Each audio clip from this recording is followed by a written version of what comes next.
Hello everyone, ये वही गुलदाउदी के पौधे हैं जिन्हें हमने पिछले साल तैयार किया था। देखिए उस समय कितनी शानदार इनमें ब्लूमिंग हुई थी। जब इनका सीजन ऑफ हो गया तब मैंने इन्हें संभाल के रखा था और सेव किया था, आपके साथ वीडियो भी शेयर किया था और आप लोगों ने उसको बहुत ज्यादा प्यार दिया था फ्रेंड्स। तो अब यही पौधे अगस्त में हमारे तैयार हो गए हैं और हम ढेर सारे नए गुलदाउदी के पौधे बनाएंगे, वो भी बिना कोई नया पौधा खरीदे। तो अगर आप भी चाहते हैं कि आने वाले मौसम में आपके गार्डन में ढेर सारे गुलदाउदी के फूल और पौधे हों, तो आज का पूरा प्रोसेस मेरे साथ देखिएगा फ्रेंड्स। प्रैक्टिकल तरीके से स्टेप बाय स्टेप मैं आपके साथ शेयर करूंगी कि कैसे कैसे ये प्रोसेस करना है। तो फ्रेंड्स चलिए वीडियो को शुरू करते हैं। वीडियो पसंद आए तो लाइक करिएगा, कमेंट करिएगा, चैनल पर नए हैं तो सब्सक्राइब जरूर कीजिएगा फ्रेंड्स।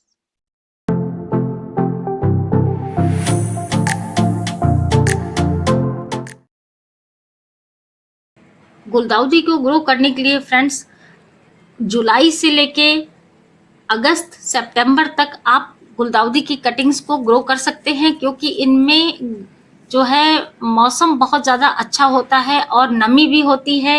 इसी मौसम में जो है कटिंग बहुत ही अच्छे से रूटिंग भी करती है और अच्छे से ग्रो भी करती है। बहुत ज़्यादा धूप या बहुत ज़्यादा ठंड में बिल्कुल भी ग्रो नहीं होती है कटिंग। तो फ्रेंड्स चलिए सबसे पहले अपने पौधे से हेल्दी ब्रांचेस को चुनते हैं और उन्हें हमें कट करना है। यहाँ पे ध्यान रखना है कि आपको सैनिटाइजर से अपने कटिंग टूल को साफ जरूर कर लेना है। चाहे अल्कोहल से कीजिएगा, सैनिटाइजर से कीजिएगा या हाइड्रोजन पेरोक्साइड, डिटॉल कुछ भी ले लीजिएगा, लेकिन क्लीन जरूर करिएगा, क्योंकि इससे फंगस फैलने का डर खत्म हो जाता है। अब हम क्या कर रहे हैं कि अपने पौधे से कटिंग ले रही हूँ। देखिए कटिंग हमें 45 डिग्री पे ही कट करना है और ना बहुत ज्यादा पुरानी लेनी है कटिंग, ना बहुत ज्यादा नई लेनी है। बीच की हेल्दी सेमी मैच्योर ब्रांच हमें ले लेनी है। तो इस तरह से देखिए तिरछा कट लगाते हुए मैंने ढेर सारी कटिंग कट कर ली है। लगभग 3 से 4 इंच की कटिंग रखनी है फ्रेंड्स। कोशिश करिए कि उसमें नोट्स जरूर हों, क्योंकि आगे इन्हीं जगहों से नई ग्रोथ निकलेगी। अब क्या करेंगे कि नीचे की जितनी भी पत्तियां हैं ना उनको हमें हटा देना है और ऊपर 2 या 3 पत्तियों को हम छोड़ देंगे, लेकिन नीचे वाला कटिंग एरिया बिल्कुल साफ कर देंगे। इससे कटिंग को ग्रो होने में आसानी होगी और नीचे का हिस्सा मिट्टी या रूटिंग मीडियम के अंदर अच्छे से जा पाएगा। तो अब फ्रेंड्स इसके बाद हमें एक बहुत जरूरी स्टेप करना है, वो बहुत ही इंपॉर्टेंट है। जैसे कटिंग लगाने से पहले ना फंगीसाइड ट्रीटमेंट करना बहुत ज्यादा जरूरी होता है फ्रेंड्स। लेकिन यहाँ एक बात बहुत ध्यान से आपको समझना है कि हर फंगीसाइड को कटिंग में डिप करने के लिए इस्तेमाल बिल्कुल भी नहीं किया जा सकता। अलग अलग प्रोडक्ट की अलग अलग तरीका और अलग अलग कंसंट्रेशन होता है, इसीलिए इस्तेमाल करने का तरीका भी अलग होता है। इसीलिए मैं जिस प्रोडक्ट का इस्तेमाल कर रही हूँ उसकी लेबल पर दी गई मात्रा और कटिंग ट्रीटमेंट की अनुमति के अनुसार ही मैं सोल्यूशन तैयार कर रही हूँ। जैसे ये साफ फंगिसाइड मैंने लिया है तो ये सिस्टेमिक और कॉन्टैक्ट दोनों तरह से काम करता है, तो इसीलिए मैं इसको ले रही हूँ। लगभग 5 लीटर पानी में मैंने 2 ग्राम के लगभग साफ फंगिसाइड को डिसॉल्व किया है। और अब जो कटिंग हमने ली है उनको हमें चेक कर लेना है कि नीचे से उनकी शार्प कटिंग है या नहीं। नहीं तो आप ब्लेड से कट करते हुए उन कटिंग्स को इसी पानी में आपको डिप कर देना है। सारी कटिंग्स को धीरे धीरे मैंने देखिए डिप कर दिया है। और अब हमें एक जरूरी काम करना है, लगभग 10 मिनट हमें कटिंग को इसमें पड़े रहने देना है, जिससे सारा फंगस और गंदगी खत्म हो जाए। तब तक हम क्या करेंगे कि अपना सॉइल मीडिया तैयार करते हैं फ्रेंड्स। तो यहाँ पर मैं 2 तरह की साफ सैंड का इस्तेमाल कर रही हूँ। मैं रेत का इस्तेमाल कर रही हूँ, जो मोटी वाली कंस्ट्रक्शन रेत होती है, इसको बदरपुर कहते हैं और ये मोरंग भी कहा जाता है। कंस्ट्रक्शन में प्लास्टर करने के काम भी आती है ये। और दूसरी है रिवर सैंड, ये पतली वाली रेत होती है। तो दोनों को हमें यूज करने से पहले बहुत ही अच्छे से वॉश करना है। हम क्यों ये ले रहे हैं फ्रेंड्स, क्योंकि ये बहुत ही वेल ड्रेन्ड मीडियम बन के तैयार होगा हमारी कटिंग्स के लिए और पानी बिल्कुल भी रुकेगा नहीं, तो रूट रॉट होगा ही नहीं, कटिंग बहुत ही अच्छे से ग्रो करती है। तो आप चाहें तो मिट्टी और थोड़ा सा रेत को दोनों को मिक्स करके भी ले सकते हैं यहाँ पर, लेकिन मैं ये 2 ही मीडिया में लगाऊंगी। अब लगभग 3 से 4 बार हमने इनको वॉश किया है और देखिए अब ये बिल्कुल साफ हो गई है हमारी जो सैंड है, और अब हम कटिंग लगाने का प्रोसेस शुरू करेंगे। तो यहाँ पर फ्रेंड्स कटिंग लगाने के लिए बहुत बड़ा पॉट लेने की बिल्कुल भी ज़रूरत नहीं है। छोटे-छोटे कंटेनर्स या छोटे-छोटे पॉट्स में भी आप आसानी से लगा सकते हैं, बहुत ही आसानी से रूटिंग भी हो जाएगी उनमें। जैसे मैंने यहाँ पर डिस्पोजल जो मेरे पास बॉटल्स थी उनको कट करके मैंने छोटे-छोटे से पॉट तैयार कर लिए हैं, और छोटे से पॉट और भी हैं, उनमें कटिंग्स को लगाएँगे। सेलो पॉट में भी मैं लगा रही हूँ, उसमें भी बहुत ही अच्छे से रूटिंग होती है। तो इस तरह से हमने अपने पॉट्स तैयार कर लिए हैं। ड्रेनेज होल प्रॉपर होना चाहिए, और नीचे हमने अखबार के छोटे-छोटे से न्यूज़पेपर के जो कटिंग होती है, टुकड़े होते हैं, उनको डाल लिया है जिससे रेत हमारी ना बहे।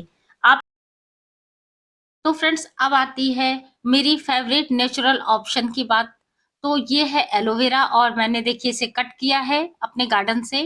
तो ये फ्रेश एलोवेरा जेल मैं कटिंग के नीचे वाले हिस्से पर लगाऊंगी। एलोवेरा जेल बहुत ही अच्छा जो है रूटिंग हार्मोन का भी काम करता है, और साथ ही मिट्टी में जो भी आपकी कीड़े फंगस होता है उनको भी ये खत्म करता है। तो हमें जब हम इसका यूज करते हैं कटिंग बहुत अच्छे से ग्रो होती है फ्रेंड्स। तो देखिए मैं एलोवेरा में डिप कर रही हूँ और कटिंग्स को लगाना है हमको। लगाने से पहले एक चीज़ आपको ध्यान रखना है कि सबसे पहले हम होल बनाएँगे, कटिंग को सीधे रेत में हम धक्का नहीं दे देंगे, कि इससे क्या होगा कि जो कटिंग है हमारी उसके जो कोमल टिश्यू हैं वो डैमेज हो जाएँगे और कटिंग बिल्कुल भी नहीं लगेगी। कई बार हम सारे प्रोसेस सही करते हैं, लेकिन जब कटिंग को लगाते हैं तो इतने फोर्सली हम लगा देते हैं कि कटिंग डैमेज हो जाती है, बिल्कुल भी वो ग्रो नहीं होती।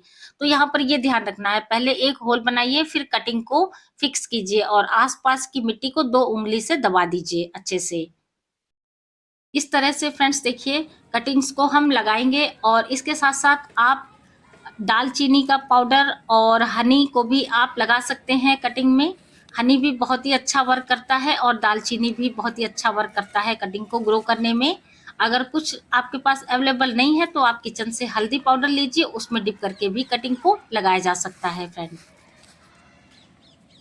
तो इस तरह से देखिए मैंने अपनी कटिंग्स लगाई हैं, और देखिए कैसी लग रही हैं बताइएगा ज़रूर कमेंट करके फ्रेंड्स।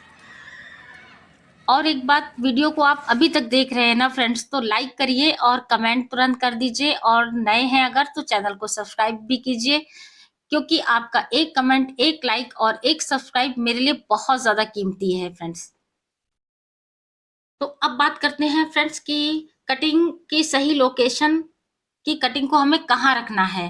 तो फ्रेंड्स डायरेक्ट सनलाइट में बिल्कुल भी नहीं रखना है, और भारी बारिश में आपको कटिंग को खुला नहीं छोड़ना है।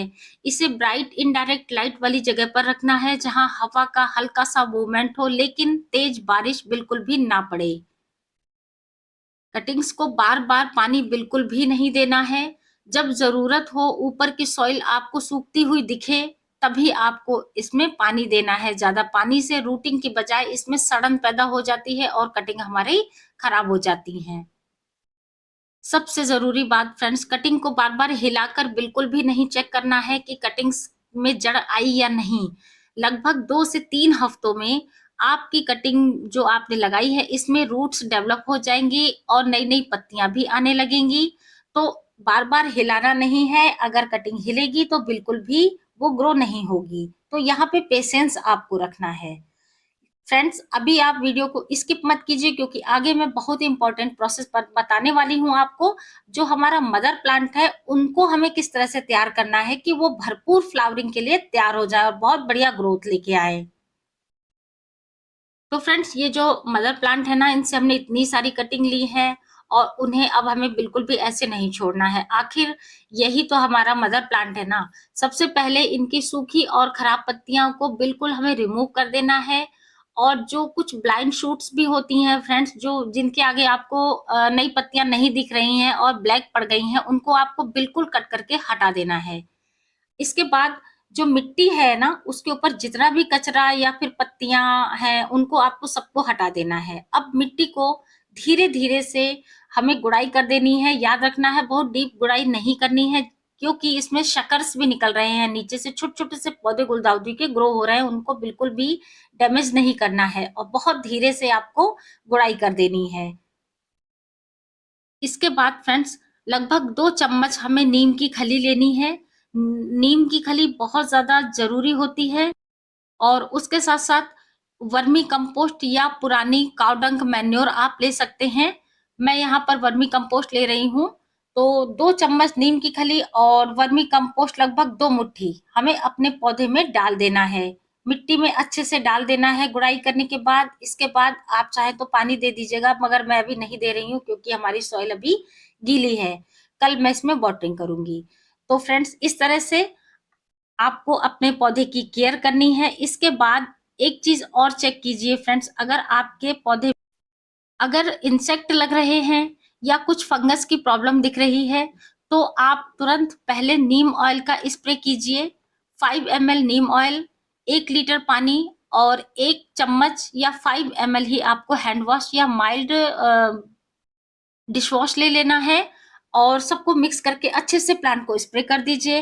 फिर हफ्ते भर बाद आप फंगीसाइड ले लीजिए, उसका स्प्रे कर दीजिए, तो आपके पौधे में ये जो समस्या है वो काफ़ी हद तक खत्म हो जाएगी। तो जहाँ से नई-नई शूट्स निकल रही हैं ना फ्रेंड्स, उन्हें अभी हम बिल्कुल भी नहीं छेड़ेंगे। यही नई ग्रोथ जो है ना, आगे चलकर हमारे लिए नए-नए पौधे तैयार करने का एक और मौका देंगी। तो फ्रेंड्स इस तरह से हमें अपने पौधों की केयर करनी है और जिससे कि नवंबर से फ्लावरिंग होने लगे हमारे गार्डन में।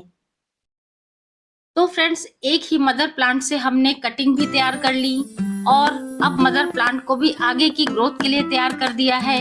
लेकिन अभी कहानी खत्म बिल्कुल भी नहीं हुई है, क्योंकि इसी पौधे के नीचे से और किन-किन जगहों से नई-नई शूट्स निकल रही हैं और इन्हें अलग-अलग करके नए पॉट्स में कैसे लगाएंगे हम, और ये आपको मैं अगली वीडियो में दिखाऊंगी। तो अगर आप भी बिना बार-बार पौधे खरीदे अपने गार्डन में गुलदाउदी की संख्या बढ़ाना चाहते हैं, तो अगली वीडियो जरूर देखिएगा फ्रेंड्स।